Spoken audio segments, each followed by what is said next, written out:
নমস্কাৰ জ্ঞান বিকাশ ইউটিউব চেনেলৰ নতুন এটি ভিডিঅ'ত সকলোকে স্বাগতম জনাইছোঁ আৰু আজিৰ এই ভিডিঅ'ৰ টপিকটো হৈছে কম্পোনেণ্টছ অফ এডুকেশ্যন আমি যোৱা ভিডিঅ'বোৰত কি এডুকেশ্যনৰ বিষয়ে আলোচনা চাইছোঁ এডুকেশ্যনৰ মিনিং ডেফিনেশ্যন লগতে ক্যাৰেক্টাৰিষ্টিক্স নেচাৰ স্কোপ এইবোৰ আমি চাইছিলোঁ তাৰপিছত আমি টাইপছ অফ এডুকেশ্যনবোৰো চাইছোঁ তো আজি আমি সিলেবাস মতে আলোচনা কৰা যেহেতু এই ভিডিঅ'বোৰত হৈ আছে সো গতিকে আজিৰ এই টপিকটো হৈছে কম্পোনেণ্টছ অফ এডুকেশ্যন যদি আপোনালোকে ভিডিঅ'টো ভাল পায় আৰু ভিডিঅ'টোৰ পৰা যদি অলপ হলেও উপযোগী হয় তেনেহলে ভিডিঅ'টো নিশ্চয় লাইক কৰিব শেয়াৰ কৰিব আৰু চেনেলটো সাবস্ক্ৰাইব কৰি দিবলৈ নাপাহৰিব সো পলম নকৰাকৈ আজিৰ এই ভিডিঅ'টো আৰম্ভ কৰোঁ সো প্ৰথমতে ইয়াতে কম্পোনেণ্টছ অফ এডুকেশ্যন সো কম্পোনেণ্টছ অফ এডুকেশ্যনক কি কম্পোনেণ্টছ আছে তো প্ৰথমত হৈছে আমাৰ স্কুল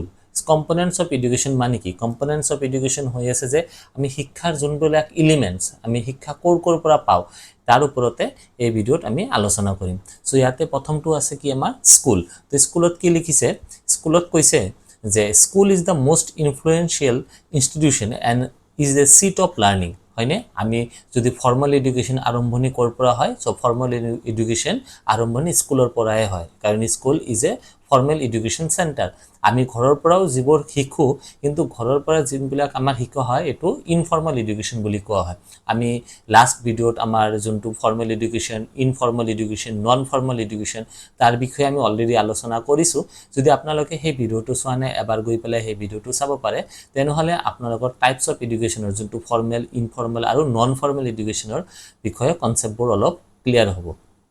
তাৰপিছত কৈছে the important function of school is to provide relevant and purposeful education in order to facilitate all round development of a student এজন ছাত্ৰৰ কি অল ৰাউণ্ড ডেভেলপমেন্ট মানে সাস্টেইনেবল ডেভেলপমেন্ট মানে গোটেই পক্ষত কগনিটিভ হওক ইমোশনালি হওক ফিজিক্যালি হওক গোটেই দিগত কি তাক বিকাশ কৰাটো হে স্কুলৰ মুখ্য উদ্দেশ্য school is an organised setup হয়নে আমি জাস্ট কৈছো school is a organised setup that means formal setup ইয়াতে এটা নিৰ্দিষ্ট সময় থাকিব এটা নিৰ্দিষ্ট বাউন্ডাৰী থাকিব এটা নিৰ্দিষ্ট কাৰিকুলাম থাকিব হয়নে তাৰ জৰিয়তে কি শিক্ষা প্ৰদান কৰা হয় and student have to spend a prescribed number of years to achieve the specific certificate আমি কৈছো যদি এটা নিৰ্দিষ্ট সাৰ্টিফিকেট আমি পাবলৈ চেষ্টা কৰো বা পাওয়াৰ যদি আমাৰ ইচ্ছা থাকে তেনেহলে সেই ক্ষেত্ৰত কি শিশুজনে কি কৰিব লাগিব এটা নিৰ্দিষ্ট সময় স্কুলত থাকিব লাগিব যেনেকুৱাকে ক্লাস 10 পাস কৰাৰ পিছত আমি সাৰ্টিফিকেট পাও হয়নে তাৰ পিছত আমি স্কুললৈ যাও তে সেই কাৰণে এখিনি লিখিছে যে to achieve a specific certificate school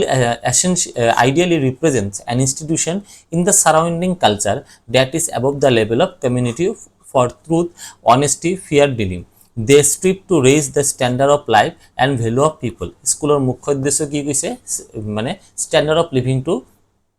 বিকাশ কৰা আৰু ভ্যালু এডুকেশ্যন ঠিক আছে ভ্যালু এডুকেশ্যন মূল্যবোধ শিক্ষাৰ জ্ঞান প্ৰদান কৰা School helps to enlighten public opinion about the positive and negative aspect of national and international understanding, integration and harmony. A school program therefore offers suggests knowledge. School মুখ্য উদ্দেশ্য হচ্ছে জ্ঞান প্রদান করা behavior and skill that enable the child to understand them as well as their national and global roles in the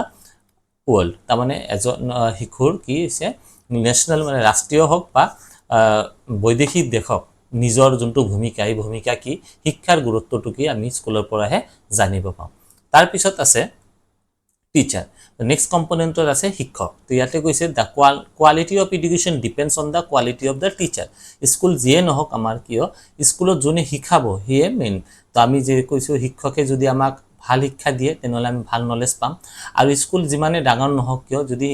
শিক্ষকৰ quality নাথাকে তেনে ক্ষেত্ৰত কি হয় আমাৰ সেই শিক্ষাটো কি হয় ফুলফিল নহয় তাৰ পিছত কৈছে teachers play a key role in teaching and learning process ঠিক আছে টিচিং এণ্ড লাৰ্নিং প্ৰসেসত কি হয় টিচাৰজনৰ কি ভূমিকা হলো বহুতে গুৰুত্বপূৰ্ণ a good teacher has command on the subject আৰু এজন ভাল শিক্ষক হ'বলৈ হলে তাৰ বিষয়ে তাৰ কমান্ড থাকিব লাগিব তাৰ কমান্ড ইয়াতে বুঝাইছে এটা vast knowledge থাকা দৰকাৰ knowledge of the curriculum objective content teaching methods and assessment procedure commitment to his or her profession ability to use facilities শিক্ষক ভাল শিক্ষক হ'বলৈ গলে যদিও নিজৰ বিষয়বস্তুৰ ওপৰত জ্ঞান থাকিব লাগিব তদুপৰিও কিছুমান থাকিব লাগিব কাৰিকুলামৰ ওপৰত বা কাৰিকুলামৰ উদ্দেশ্যটো কি তাৰ পিছত কন্টেন্ট কি শিকাব টিচিং মেথডছবোৰ কি কি ইউজ কৰিব আৰু যোনবিলাক আধুনিক আজিকালি যোনবিলাক আমি দেখা পাওঁ ডিজিটেল বৰ্ডে হওক বা অডিঅ' ভিজুৱেল ক্লাছ হওক বা আইচিটিৰ যোনবিলাক আমাৰ কম্পনেণ্টছবোৰ হয় সেই কম্পনেণ্টছবোৰ যাতে ভালকৈ হেণ্ডেল কৰিব পাৰে তাৰ ওপৰতে আমাৰ টিচিং মেথডছবিলাক কি হয় ইম্প্ৰুভ কৰা হয় সেইবোৰো কি কৰিব লাগে জানিব লাগিব teaching process includes three major components teacher students and curriculum হয়নে টিচিং প্ৰসেসটো কি হয় তিনটা কম্পোনেন্টৰ ওপৰত ভিত্তি কৰি থাকে এটা হৈছে শিক্ষক আন এটা হৈছে ছাত্ৰ আৰু এটা হৈছে পাঠ্যক্ৰম বা curriculum of these three teachers set the teaching learning process in motion the effectiveness of teaching learning process depends on the quality of the teacher such as academic background professional efficiency personality character understanding of students social traits leadership quality the biggest virtue of teachers to admit his or her weakness in from the students if he or she does not know or if he or she has to admit that says let's find out together তো ইয়াতে এইখিনি কথাৰ গুৰুত্বপূৰ্ণ কথা হৈছে যে শিক্ষক ভাল শিক্ষক হ'বলৈ হলে তাৰ নিজৰ বিষয়বস্তুৰ ওপৰত জ্ঞান থাকিব লাগিব কাৰিকুলামৰ মুখ্য উদ্দেশ্যটো কি তাৰ ওপৰত তাৰ ডেপথ নলেজ থাকিব লাগিব লগতে টিচিং মেথডছবোৰ প্ৰপাৰলি ইউজ কৰিব লাগিব তাৰ পিছত কৈছে ইফেক্টিভনেছ অফ এ টিচাৰ ডিপেন্ডছ কিহৰ ওপৰত ডিপেন্ড কৰে কোৱালিটি অফ এ টিচাৰ ওপৰত ডিপেন্ড কৰে যেনেকৈ তাৰ একাডেমিক বেকগ্ৰাউণ্ড বা তেওঁৰ একাডেমিক বেকগ্ৰাউণ্ড কি বৃত্তি প্ৰফেশনাল এফিচিয়েন্সি পাৰ্সোনালিটি তাৰ ক্যাৰেক্টাৰিষ্টিক্স understanding of the students and social traits সামাজিক দায়বদ্ধতাবোৰ কি কি আছে নেতৃত্বৰ মানে লিডাৰশিপ কোৱালিটিটোৰ মাজত আছে না নাই হেবোৰৰ ওপৰতে তাৰ ইফেক্টিভনেছ বা তেওঁৰ ইফেক্টিভনেছবোৰ কি কৰে ডিপেন্ড কৰে নেক্সট কম্পোনেন্টছ কি আছে স্টুডেন্টস কৈছে students is an active identity having objective thinking he or she has curiosity to know about the things he or she does not discriminate between the education and life he or she is always prepared to solve the challenging problem he develops scientific thinking instead of memorizing he prefers understanding he or she gains knowledge from every experiences he or she always long to know more change more innovation personal concentration are way of life তো আমি কি পালো আমি school পালো আমি তার পিছত teacher পালো এতে আমার কি আইছে ছাত্র বা স্টুডেন্ট তো ছাত্র ছাত্রীর হল আন এটা কম্পোনেন্ট আন এটা শিক্ষাৰ আন এটা কম্পোনেন্ট তো কইছে যদি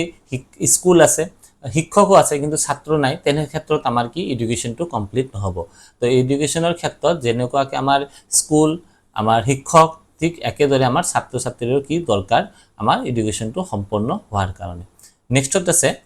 content or teaching learning material তো ইয়াতে কৈছে content and teaching learning material আমি কি শিকাম শিক্ষাৰ হেতু এটা অন্যতম গুৰুত্বপূৰ্ণ কি কম্পোনেন্ট বা এলিমেন্ট তো ইয়াতে কৈছে content of a subject is an important component of education শিক্ষাৰ আটাইতকৈ গুৰুত্বপূৰ্ণ কম্পোনেন্টটো কি হৈছে আমাৰ আটাইতকৈ গুৰুত্বপূৰ্ণ কম্পোনেন্টটো হৈছে আমাৰ content আমাৰ বিষয়বস্তু The content is specific teaching learning material that constitutes a body of knowledge, skill, behavior such as attitudes and values. It is usually presented in book form. ঠিক আছে textbooks designed by the following a syllabus or course outline in accordance with the set of aims and objective. শিক্ষাৰ যোনটো মুখ্য লক্ষ্য বা উদ্দেশ্য আছে তাৰ ওপৰত ভিত্তি কৰি কি হয় কন্টেন্টবোৰ বনোৱা হয় বা কাৰিকুলামবোৰ বনোৱা হয় The content of a book is organized by age level class and by discipline. The content is an object of a specific process called learning and offers learning experiences to the students. Pupil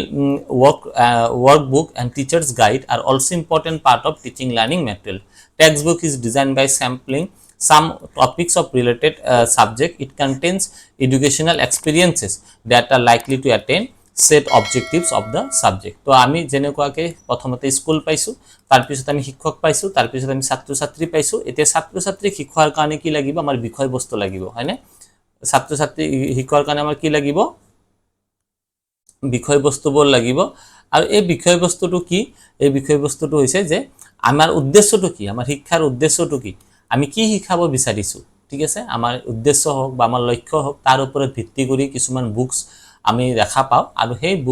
বুকৰ যোনবিলাক content আছে সেই বুকৰ content wise বা syllabus wise আমাৰ হিখিনি complete কৰিব লাগিব তাৰ পিছত আছে এনভায়ৰনমেন্ট আমি কি পৰিবেশত শিক্ষা প্ৰদান কৰি আছো the environment of a school has directly link with the quality of school and quality of the education ঠিক আছে কোৱালিটি এডুকেশ্যন পাবলৈ হলে এনভায়ৰনমেন্ট মানে আমাৰ সাৰাউন্ডিং যত ছাত্ৰ ছাত্ৰীহকে শিক্ষা অৰ্জন কৰিব বা শিক্ষা পাব সেই জায়গাখিনি কি হ'ব পজিটিভ ভাইবছ যাতে আমাৰ মাজত ক্ৰিয়েট ছাত্ৰ ছাত্ৰীৰ মাজত ক্ৰিয়েট কৰে সেইখিনি হ'ব লাগিব তাৰ পিছত কৈছে healthy school environment has clearly defined goals ঠিক আছে হেলদি স্কুল এনভায়ৰনমেন্ট মানে ইয়াতে বুজাইছে ভাল পৰিবেশে ভাল শিক্ষা প্ৰদান কৰে they give direction and purpose to entire school activities help teachers students teachers reorganize their responsibility in achieving this goals those goals মানে যোনবিলাক আমাৰ লক্ষ্য আমি আগতীয়াকে স্থিৰ কৰি ৰাখিছো এই স্থিৰ লক্ষ্যবোৰ আমি এচিভ কৰাৰ কাৰণে কি আমাৰ ভাল এটা পৰিবেশৰ দৰকাৰ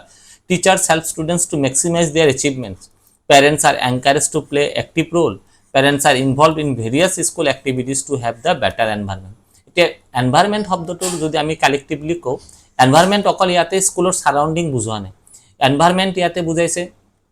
টিচাৰৰ কথা তাৰ পিছত পেৰেন্টছৰ কথা তাৰ পিছত আমাৰ যোনটো এটমস্ফিয়াৰ আমাৰ যোনটো লগ বন্ধু বিলাকে ছাত্ৰ ছাত্ৰীৰ লগ বন্ধু বা পিয়াৰ গ্ৰুপ সেই গ্ৰুপবোৰ কেনেকুৱা হ'ব লাগিব গোটেইখিনি কথা একেলগে মিলি পেলাই ইয়াতে এনভায়ৰনমেন্টৰ কথা কৈছে তাৰ পিছত আছে কালচাৰ নেক্সটত আছে culture is described as a way of life customs beliefs acquired knowledge and values this are man made characteristics of the environment culture is said to have origin in the pattern of human behaviour and activities it grows through accommodation of social experiences it communicated through imitation and teaching its results play type of individuals having interrelated beliefs and practice education not only helps to develop the culture it also means the transfer of patterns and behavior to the next generation culture মানে আমার জন্তু মানে belief এই বিলিফবোৰ কি আমি এটা জেনাৰেশনৰ পৰা আন এটা জেনাৰেশনলৈ ট্ৰান্সফাৰ কৰো আমি ভাল এটা কালচাৰত যদি ডাঙৰ দিগল হও তেনেহলে কি হয় আমাৰ মাইন্ডসেট ঠিক এনেকুৱাই হয় আৰু আমাৰ চাই পেলাই কি হয় পেৰেন্টছক চাই পেলাই